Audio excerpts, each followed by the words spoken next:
అన్నదాత అన్నదాత మీ అన్నదాత చెమటోడ్చి ఆహారాన్నందించే రైతన్న అనునిత్యం నీ కండదండగా నిలిచే నేస్తం ఎవరన్నా అన్నదాత అన్నదాత మీ అన్నదాత.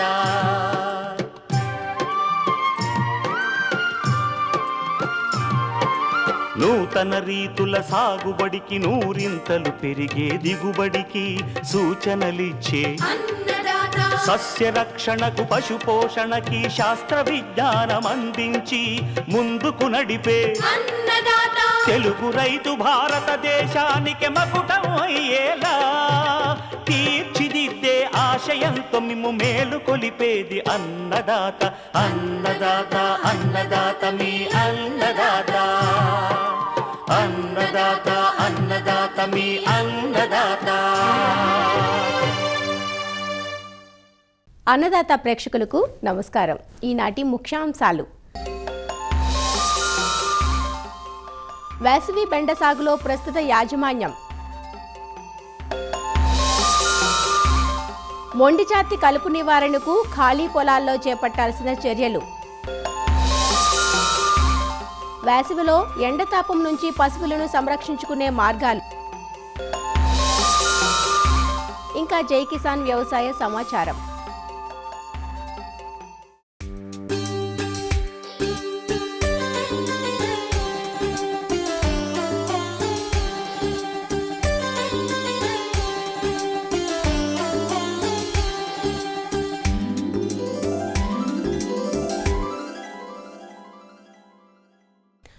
మార్కెట్ ధరలు నిలకడగా ఉండే కూరగాయ పంట బెండ. బెండను తెలుగు రాష్ట్రాల్లోని అన్ని ప్రాంతాల్లోనూ సాగు చేస్తారు. ఉష్ణమండలపు పంట కావడంతో ఖరీఫ్ ఇంకా వేసవి పంటగా సాగు చేస్తారు. శీతాకాలం ఈ పంట సాగుకు అనుకూలంగా ఉండదు. జనవరి నుంచి మార్చి మాసాల మధ్య విత్తుకున్న వేసవి పంట ప్రస్తుతం అన్ని దశల్లో ఉంది. ఈ పంటలో సరైన ఎరువుల యాజమాన్యంతో పాటు సకాలంలో సస్యరక్షణ చేపట్టాలి. వేసవిలో వచ్చే పల్లాకు తెగులు పట్ల అప్రమత్తంగా ఉండాలి. వేసవి పంట విత్తనోత్పత్తికి కూడా అనుకూలంగా ఉంటుంది. రైతులు సూటి రకాలను సాగు చేసి విత్తనోత్పత్తి ద్వారా అదనపు ఆదాయం పొందే అవకాశం ఉంది. ప్రస్తుతం బెండలో చేపట్టాల్సిన ఎరువుల యాజమాన్యం, సస్యరక్షణ, విత్తనోత్పత్తిలో మెలకువల గురించి శ్రీ కొండా లక్ష్మణ్ తెలంగాణ రాష్ట్ర ఉద్యాన విశ్వవిద్యాలయం కూరగాయల విభాగం ఉద్యాన శాస్త్రవేత్త డాక్టర్ ఏవిఎన్ లావణ్య నుంచి తెలుసుకుందాం. ఇది ఉష్ణమండలి పంట కాబట్టి ఇది పొడి మరియు వేడి ఉన్న వాతావరణంలో సాగు చేయడానికి అనుకూలంగా ఉంటుంది. ప్రస్తుతం బెండ పంట పూత కాత దశలో ఉంటుంది. ఆఖరి దుక్కి చేసుకున్నప్పుడు ఎకరాకి 10 టన్నుల పశువుల ఎరువుతో పాటు భాస్వరము, పొటాష్ 20 కిలోలు చొప్పున వేయాల్సి ఉంటుంది. అలాగే నత్రజని ఇచ్చే ఎరువులను 48 కేజీలు 3 దఫాలుగా చేసి మొదటి దఫా ఆఖరి దుక్కులో వేయాలి. మిగిలిన 2 భాగాలని విత్తిన 30 మరియు 45 రోజులకి వేయాల్సి ఉంటుంది. దీంతో పాటు సేంద్రియ ఎరువులైనటువంటి వేపపిండి 100 కిలోలు ఎకరానికి, అలాగే ఎజిటోబాక్టర్, ఎజోస్పైరిలం, సూడోమోనాస్ వంటి జీవన ఎరువులు కూడా 2 కేజీలు ఎకరానికి పశువుల ఎరువుల్లో కలిపి ఆఖరి దుక్కులో వేసినట్లయితే మనం 50% వరకు రసాయనిక ఎరువుల వాడకాన్ని తగ్గించుకోవచ్చు. పోషక లోపాలు అనేవి మనం చూస్తూ ఉంటాము. ఈ పోషక లోపాలని అధిగమించడానికి 19 లేదా సూక్ష్మ పోషక మిశ్రమాలు మార్కెట్లో మనకి మైక్రోమాక్స్ లేదా ఫార్ములా 4 అని దొరుకుతూ ఉంటాయి. ఇవి 5 గ్రాములు లీటర్ నీటిలో కలిపి పిచికారీ చేసుకోవాలి. ఒక 10 రోజుల వ్యవధిలో 2-3 సార్లు పిచికారీ చేసుకున్నట్లయితే మొక్కలు బలంగా ఉండి అధిక దిగుబడులని ఈ వేసవిలో ఆశించవచ్చు. మొదట పూత దశ అనేది 40 రోజులకి వస్తుంది. కాబట్టి ఈ మొదట 40 రోజులు మొక్కని మనం ఎంత బలోపేతం చేస్తామో తరువాత మనకి దిగుబడి అనేది లేకపోతే వ్యాధులు సోకడం అనేది దాని మీద పడినే ఆధారపడి ఉంటుంది. ఈ వేసవిలో పల్లాకు తెగులు అనేది మనము ఎక్కువగా చూస్తూ ఉంటాము వచ్చే వ్యాధుల్లో. ఈ పల్లాకు తెల్లదోమ ద్వారా ఎక్కువ వ్యాప్తి చెందుతుంది. ఈ ఆకుల ఈనెల మధ్య తెల్లగా పసుపు రంగులో ఏర్పడి గిడసబారిపోతాయి. అలాగే కాయలు కూడా గిడసబారిపోవడం జరుగుతుంది. మొక్క పెరుగుదల తగ్గి తద్వారా దిగుబడి కూడా మనకి అంతగా ఎక్కువగా ఉండదు. ముందుగా ఈ వైరస్ సోకిన మొక్కలని పీకి దూరంగా పడేయడం లేదా కాల్చడం చేయాలి. ఈ తెల్లదోమల్ని కంట్రోల్ చేయడానికి ఎల్లో స్టిక్కీ ట్రాప్స్ అని మనకు మార్కెట్లో దొరుకుతాయి. పసుపు రంగు జిగురు అట్టలు పెట్టి తద్వారా ఈ మానిటర్ చేసుకోవచ్చు. ఒక రైతు ఎంత ఉధృతిలో ఉన్నాయనేది మానిటర్ చేసుకొని దాన్ని బట్టి ఈ ఎసిఫేట్ కానీ ఇమిడాక్లోప్రిడ్ కానీ స్ప్రే చేసుకోవచ్చు. ఈ తెల్లదోమల్ని అధిగమించడానికి ఎసిఫేట్ 1.5 గ్రాము లీటర్ నీటిలో కలిపి పిచికారీ చేయొచ్చు, లేదా ఇమిడాక్లోప్రిడ్ 0.3 మిల్లీలీటర్లు లీటర్ నీటిలో కలిపి పిచికారీ చేయొచ్చు. మువ్వ మరియు కాయతొలుచు పురుగు ప్రధానంగా మనం ఈ బెండలో చూడొచ్చు. ఇది మొక్క పెరుగుదల దశలో మువ్వని మరియు పూత దశలో ఈ కాయలని ఎక్కువగా ఆశించి దిగుబడికి నష్టం చేస్తుంది. కాబట్టి దీని నివారణకి ఇమామెక్టిన్ బెంజోయేట్ అనే కీటకనాశిని 0.3 మిల్లీలీటర్లు లీటర్ నీటిలో కలిపి పిచికారీ చేయడం, లేదా క్వినాల్ఫాస్ అనే కీటకనాశిని 2 ml లీటర్ నీటిలో కలిపి పిచికారీ చేసుకోవాలి. రైతులు ఈ బెండ సాగుతో పాటు సొంతంగా సూటి రకాలని విత్తనోత్పత్తి కూడా చేసుకోవచ్చు. మొదటి కోత వరకు ఇది సహజంగానే యాజమాన్య పద్ధతులు పాటించవచ్చు. ముఖ్య కాలం మన విత్తనోత్పత్తికి అయితే ప్రధానంగా వేసవిలో బాగుంటుంది. దీనికి సీడ్ సర్టిఫికేషన్ ఆఫీసర్ నుంచి సర్టిఫై చేసినటువంటి బ్రీడర్ లేదా ఫౌండేషన్ సీడ్ని సేకరించి ఆ రకాలని మనం విత్తనోత్పత్తి చేసుకుంటే దాని స్వచ్ఛత అనేది మనకి ఉంటుంది. ఎంచుకునే రకాన్ని స్వచ్ఛత బట్టి మన దిగుబడి అనేది ఆధారపడి ఉంటుంది. ఇప్పుడు మనం ఎంచుకున్న రకాన్ని వేసుకున్న తర్వాత ముఖ్యంగా 3 దశల్లో ఈ కల్తీ మొక్కలను అనేది ఏరువేయాలి. సాకీయ దశలో మనం ఆ రకానికి ఉన్న ఆకు లక్షణాలు అంటే ఆకు ఆకారము, దాని యొక్క రంగు బట్టి, అలాగే కాండంపై ఉన్న ఎరుపు రంగును బట్టి, అలాగే కాండంపై ఉన్న నూగును బట్టి మనము కల్తీ మొక్కల్ని గుర్తించి వాటిల్ని తీసివేయాలి. అలానే పూత దశలో ఉన్నప్పుడు పుష్పాల యొక్క రంగును బట్టి, అలాగే పుప్పొడి యొక్క రంగును బట్టి మనము ఈ కల్తీ మొక్కలని తీసేయాలి. కాయలు వచ్చిన తరువాత ఈ దశలో మనం కాయ యొక్క రంగును బట్టి, దాని ఆకారాన్ని బట్టి, కనుపుల యొక్క సంఖ్యను బట్టి కూడా మనం గుర్తించి ఆ రకానికి ఏదైతే పెక్యులర్ క్యారెక్టర్స్ ఉంటాయో దానికి భిన్నంగా ఉన్న క్యారెక్టర్స్ ఉన్న మొక్కలని మనము తీసేయాలి. ఈ విత్తనోత్పత్తి చేస్తున్నప్పుడు చుట్టుపక్కల వేరే రకాల బెండ మొక్కలు ఏమీ సాగు చేసుకోకుండా చూసుకోవాలి. ఈ బెండ అనేది స్వపరాగ సంపర్కము మరియు పరపరాగ సంపర్కము కూడా మనం కొంతవరకు చూస్తాము. కాబట్టి రకానికి మధ్య 200 మీటర్ల దూరం అనేది పాటిస్తూ మనం విత్తనోత్పత్తి చేసుకోవాలి. అలాగే చుట్టుపక్కల ఏమైనా అడవి బెండ మొక్కలు ఉంటే వాటిల్ని కూడా ఈ కల్తీలుగా భావించి తీసివేయాలి.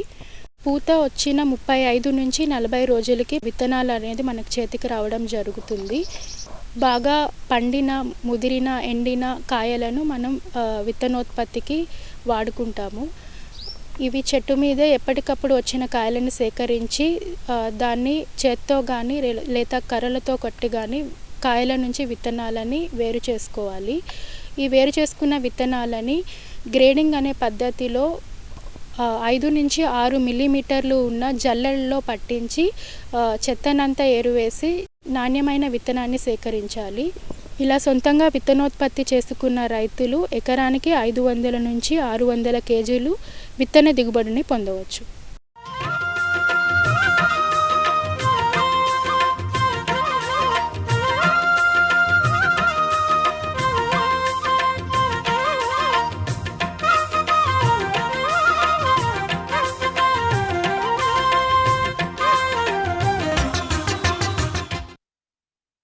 వేసవి ఎండ తీవ్రత రోజురోజుకు పెరుగుతోంది. ఇప్పటికే పగటి ఉష్ణోగ్రతలు 40 డిగ్రీల సెంటీగ్రేడ్ దాటాయి. వచ్చే మే మాసంలో ఎండ తీక్షణత మరింత పెరుగుతుంది. అధిక ఉష్ణోగ్రతలు, వడగాలుల ప్రభావం అటు మానవాళికి, ఇటు పంటలకే కాకుండా పశువులు, సన్నజీవాల పాలిట శాపంగా మారే ప్రమాదం ఉంది. వేసవి తాపం, మేతల కొరత వల్ల పశువులు నీరసించి పాల ఉత్పత్తితో పాటు పాలలో వెన్న శాతం కూడా తగ్గిపోయి పాడి రైతులు తీవ్రంగా నష్టపోతారు. కాబట్టి వేసవిలో ఎండతాపం నుంచి పశువులను సంరక్షించుకోవడానికి అవసరమైన జాగ్రత్తలు తీసుకున్నట్లయితే పాల ఉత్పాదకత సామర్థ్యం పెరిగి రైతుకు ఆదాయం తగ్గకుండా ఉంటుంది. ఆ జాగ్రత్త చర్యల గురించి ఇప్పుడు తెలుసుకుందాం. పశువులు 38 డిగ్రీల సెంటీగ్రేడ్ దగ్గర హాయిగా ఉంటాయి. అందువల్ల వాతావరణ ఉష్ణోగ్రత ఇంతకంటే మించితే శీతల పరిస్థితి కల్పించి ఉష్ణోగ్రతలు తగ్గించే ప్రయత్నాలు చేయాలి. చెమట ద్వారా శరీరంలోని అధిక వేడిని విసర్జించే అవకాశాలు పాడి పశువులకు చాలా తక్కువ.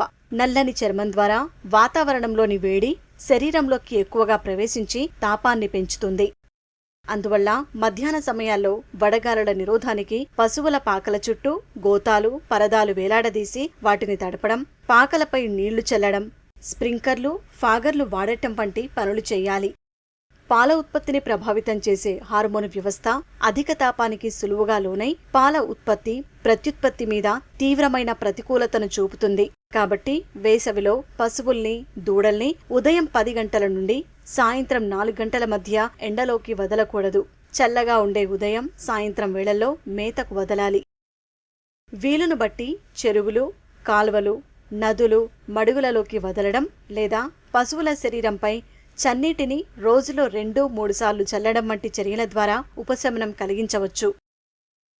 అత్యధిక పాలనిచ్చే సంకరజాతి ఆవులకు, ముర్రా గేదెలకు ఫ్యాన్లు, కూలర్లను ఏర్పాటు చేయడం, ముఖ్యంగా షెడ్లలోకి సమృద్ధిగా గాలి ప్రసరించే విధంగా పాకల చుట్టూ తగినంత ఖాళీ స్థలంతో పాటు పాకలు ఎత్తులో ఉండే విధంగా నిర్మించుకోవాలి. ఎండవేడి షెడ్ల లోపలికి ఎక్కువగా ప్రవేశించకుండా పాకల చుట్టూ మామిడి, జామ, సపోటా వంటి బహుళ ప్రయోజనకర మొక్కలను నీడ కోసం పెంచుకోవాలి. మధ్యాహ్నం వేళల్లో పశువులను పాకల్లో ఉంచకుండా పచ్చని చెట్ల నీడ కింద ఆరుబయట ఉంచినట్లయితే ఎండ తీవ్రత నుండి కాపాడుకోవచ్చు. వేసవిలో పశువుల తాగునీటి అవసరాలు దాదాపు రెట్టింపు అవుతాయి. కావున నీటి తొట్లను నీడలో ఉంచడం, మధ్యాహ్న సమయాలలోనైనా తాజాగా బావి నుండి తోడిన చల్లని నీటిని అందిస్తే మంచిది. పశువులు దాహంతో అధికంగా నీళ్లు తాగడం వల్ల 30-40% ఆహారం తక్కువ తీసుకుంటాయి. దీనితో జీర్ణక్రియకు అంతరాయం ఏర్పడి పాల దిగుబడి, పాలల్లో వెన్న శాతం తగ్గుతుంది. అందువల్ల తక్కువ పరిమాణం గల దానా నుంచే ఎక్కువ పోషకాలు అందే విధంగా చూడాలి. అలాగే పశువులకు పచ్చి మేతను ప్రతిరోజు తప్పక అందించాలి. పచ్చిగడ్డి సులభంగా జీర్ణమవడమే కాకుండా అవసరమైన మాంసకృత్తులు, విటమిన్లు, ముఖ్యమైన ఖనిజాలను పశువులకు అందిస్తుంది. ఒకవేళ పచ్చిగడ్డి లభ్యం కాకుంటే మాగుడు గడ్డిని కానీ, యూరియా గడ్డి గాని అందించాలి. కొంతవరకు మొలక గడ్డిని అందించవచ్చు. అజొల్లాను కొంతవరకు భర్తీ చేయవచ్చు. ఇలా అన్ని రకాల ముందస్తు జాగ్రత్తలు తీసుకున్నట్లయితే వేసవిలో ఎండతాపం నుంచి పశువులను రక్షించుకోవచ్చు.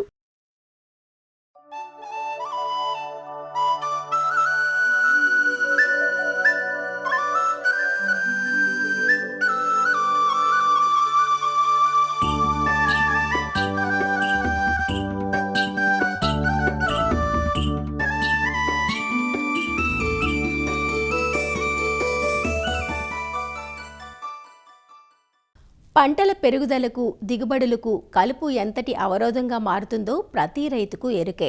అందుకే కలుపు యాజమాన్యంపై రైతులు అపారమైన శ్రద్ధ పెడుతుంటారు. వేసవి కాలంలో సుప్తావస్థలో ఉన్న ఈ కలుపు ప్రధాన పంట కాలంలో పైరుకు తీవ్ర నష్టం చేస్తుంది. పైరుకు అందించే నీరు, పోషకాలకు పోటీ పడుతూ పలు చీడపీడలకు ఆవాసాలుగా ఉంటుంది. ముఖ్యంగా తుంగ, గరిక, ఊద, పార్దినీయం వంటి కలుపు మొక్కలే కాక వెడల్పాకు కలుపు మొక్కలు సమస్యాత్మకంగా పరిణమిస్తాయి. అందులో తుంగ, పార్దినీయం లాంటి జగమొండి కలుపు మొక్కలైతే ఎంత నివారించినా మళ్లీ మళ్లీ పుడుతూనే ఉంటాయి. ఇలాంటి మొండిజాతి కలుపు మొక్కలను సమర్థంగా నివారించాలంటే పొలాలు ఖాళీగా ఉన్న ప్రస్తుత సమయం నుంచే సమగ్ర చర్యలను ఆరంభించాలి. మరి ఆ సమగ్ర చర్యలేవో ఆచార్య ఎన్జీ రంగా వ్యవసాయ విశ్వవిద్యాలయం, శ్రీకాకుళం జిల్లా నైరా వ్యవసాయ కళాశాల విస్తరణ విభాగం అధ్యాపకులు డాక్టర్ డి చిన్నంనాయుడు నుంచి తెలుసుకుందాం. వ్యవసాయ పంటల్లో కలుపు సమస్య రాను రాను పెరిగిపోతుంది.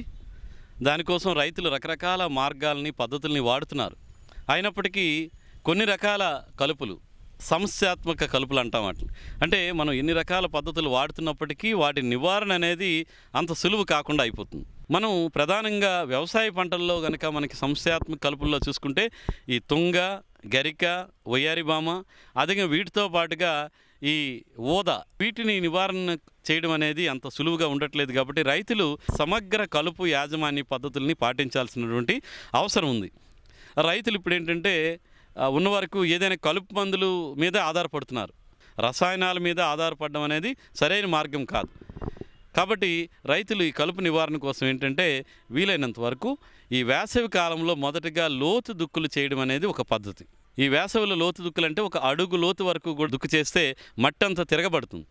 ఇలాగ మట్టి తిరగబడేటప్పుడు భూమి పొరల్లో ఉండేటువంటి ఈ కలుపు విత్తనాలు అవనియండి, వీటి తాలూకా రైజోమ్స్ దుంపలు ఏవైనా ఉన్నా కానీ వేరు వ్యవస్థకు సంబంధించిన బల్బ్స్ అంటాం, ఇలాంటివి ఏవైనా ఉంటే మనం లోతు దుక్కులు చేసేటప్పుడు ఒకసారి బయటికి తిరగబడడం వల్ల ఈ ఎండ వేడిమికి, వేసవిలో ఉన్నటువంటి ఎండ వేడిమికి ఆ దుంపలు కానీ కలుపు విత్తనాలు కానీ కొంతవరకు నాశనం అయిపోయి కలుపు సమస్య తగ్గుతుంది. అదేవిధంగా ఈ పైకి వచ్చినటువంటి విత్తనాలను కానీ దుంపలను కానీ పక్షులు కొంతవరకు ఏరి ఆ విధంగా కూడా ఈ కలుపు తాలూకా విత్తనాలు కానీ దుంపలు కానీ తగ్గి తదుపరి పంటల్లో కూడా మనకి కలుపు సమస్య తగ్గిపోయేటువంటి అవకాశం ఉంది. కాబట్టి మొదటిది వేసవి దుక్కులు చేయడం, లోతు దుక్కులు చేయడం అనేది రైతులు కలుపు యాజమాన్యంలో ప్రధాన భాగంగా పాటించాల్సిన అవసరం ఉంటుంది. అదే ఇంకా రెండో విధంగా చూసుకుంటే ఈ వేసవిలో ఒకసారి ఏప్రిల్లో కానీ మే నెలలో కనుక దున్నిన తర్వాత మరలా వర్షాలు పడినప్పుడు కానీ లేదా నీరు పెట్టినప్పుడు మరలా ఈ కలుపులన్నీ కూడా మొలుస్తాయి. మరలా మనం ఒకసారి 15 రోజులకి మరొకసారి దున్నుకోవాలి. నేరుగా విత్తనాలు వేసేటువంటి ప్రాంతాల్లో వేసవి దుక్కుల్ని 2-3 సార్లు చేసుకోవాలి. ఒకవేళ దున్నుకోవడానికి అవకాశం లేదు, ట్రాక్టర్ అవకాశం లేదంటే అప్పుడు మనం ఈ కలుపు మందుల మీద వెళ్లాల్సిన అవసరం ఉంటుంది. పార్థీనియం అయితే కనుక కొన్ని రకాల కలుపు మందులకు కూడా నివారించదు. దీనికి పారాక్వాట్ డైక్లోరైడ్ కనుక వాడుకుంటే అది ఒక లీటర్ నీటికి 5 మిల్లీలీటర్ చొప్పున కలిపి మనం గనక లేత కలుపు మీద కనుక పిచికారీ చేసుకుంటే భూమి పై భాగం నుండి కలుపు అంతా కూడా నివారించబడుతుంది. అదేవిధంగా పార్థీనియం లాంటి మొండి జాతి కలుపులు కనుక మనకి మళ్ళీ మొలిచేస్తే ఏ పంట లేనప్పుడైతే కనుక 2,4-D అమైన్ సాల్ట్ 5 మిల్లీలీటర్లు 1 లీటర్ నీటికి చొప్పున కలిపి మనం కనుక పిచికారీ చేసుకుంటే అక్కడ మనకి వయ్యారిబాము కలుపు సమర్థవంతంగా నివారించబడుతుంది. అదేవిధంగా పంటలో కనుక మనకి తుంగ సమస్య ఉంటే హ్యాలోసల్ఫిరాన్ ఇథైల్ 36 గ్రాములు 200 లీటర్ల నీటికి కలిపి కనుక మీరు మొక్కజొన్న చెరుకులో మాత్రమే ఇవి పిచికారీ చేసుకుంటే అక్కడ తుంగ సమస్య చాలా వరకు తగ్గిపోతుంది.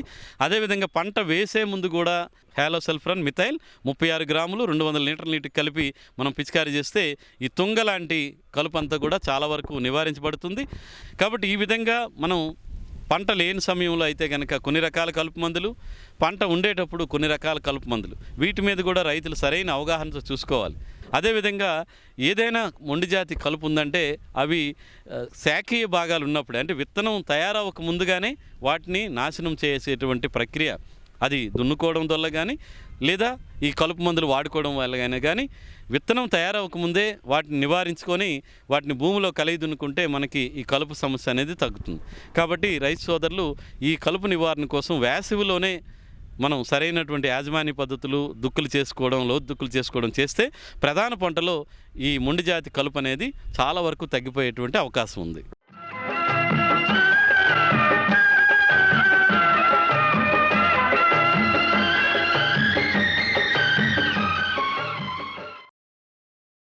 అన్నదాత టోల్ ఫ్రీ నంబర్ ద్వారా పంటల సాగులో రైతులు లేవనెత్తే సందేహాలకు దృష్టి రూపం మీకోసం. బీపీటీ వరి ఈనిక దశలో ఉంది. కొన్ని మొక్కలు ఎండి చనిపోతున్నాయి. నివారణ తెలియచేయండి అని అడుగుతున్నారు పెద్దపల్లి జిల్లా వెలిగేడు నుండి కమలాకర్ రావు. వరి వివిధ దశలలో ఉంది. ముఖ్యంగా ఈ మధ్య కాలంలో ఈ ఆకు ఎండు తెగులు అనేది ఉధృతి బాగా పెరిగింది. ఇది ఎందుకంటే ముఖ్యంగా చాలా రకాలు ఈ ఆకు ఎండు తెగులు తట్టుకోవు. అందున ఈ సాంబా మసూరి అనే రకం, బీపీటీ 5200 అనే రకము ఆకు ఎండు తెగులు అసలు తట్టుకోదు.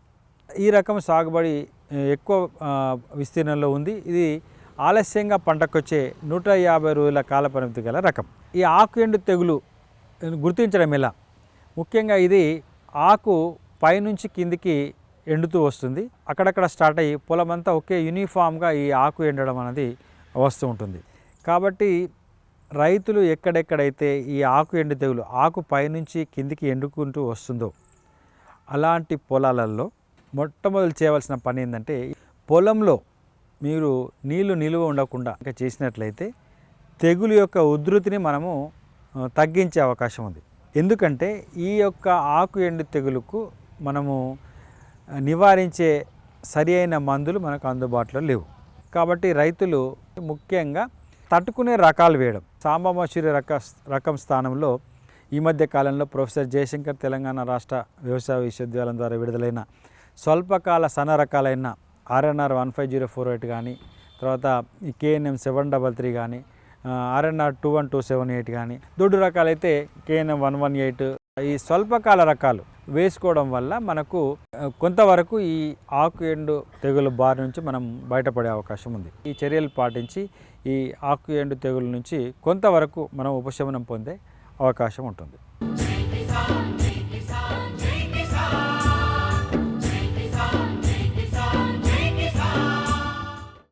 వ్యవసాయ సమాచారం ఇప్పుడు జై కిసాన్లో చూద్దాం.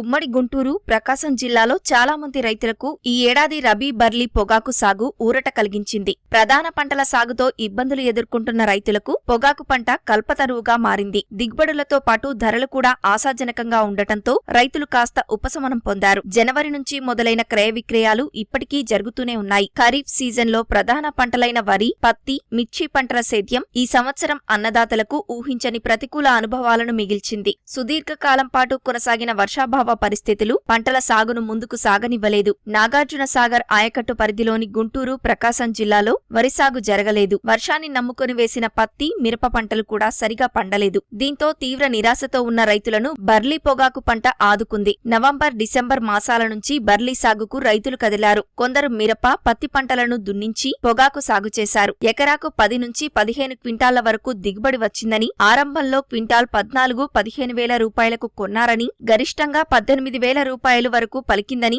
రైతులు సంతృప్తి వ్యక్తం చేస్తున్నారు. ఈ సంవత్సరం పత్తి దిగుబడి అంత పెద్దగా లేదు. మిర్చి కూడా తుఫాన్ దెబ్బకి నష్టపోయాం బాగా.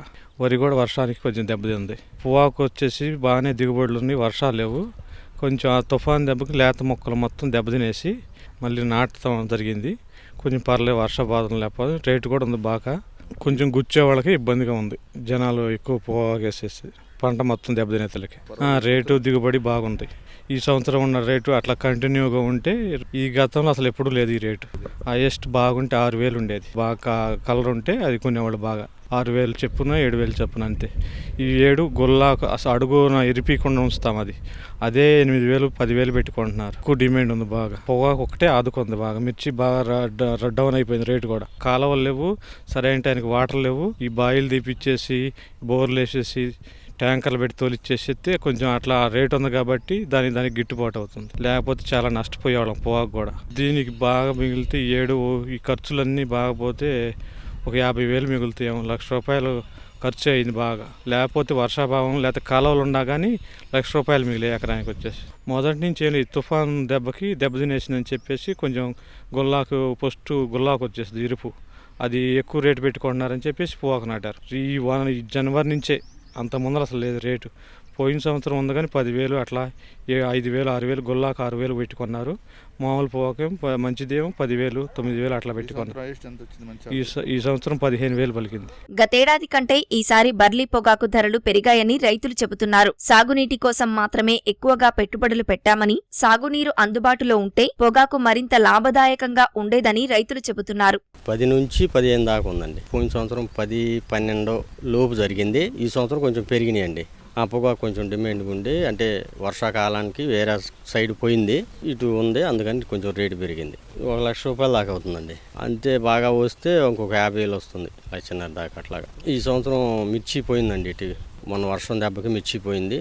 పత్తి కూడా పుచ్చు వచ్చిపోయింది. పత్తి బీకేసి పొగాకు వేసేసారు. కొంచెం పొగాకు ఆదుకుందండి ఈ సంవత్సరం. ఎకరానికి వచ్చేసి 15 క్వింటాల దాకా అవుతుంది. మామూలుగా అయినా 10-12 అట్లా అవుతుంది. కొంచెం ఈ సంవత్సరం బాగానే అయింది.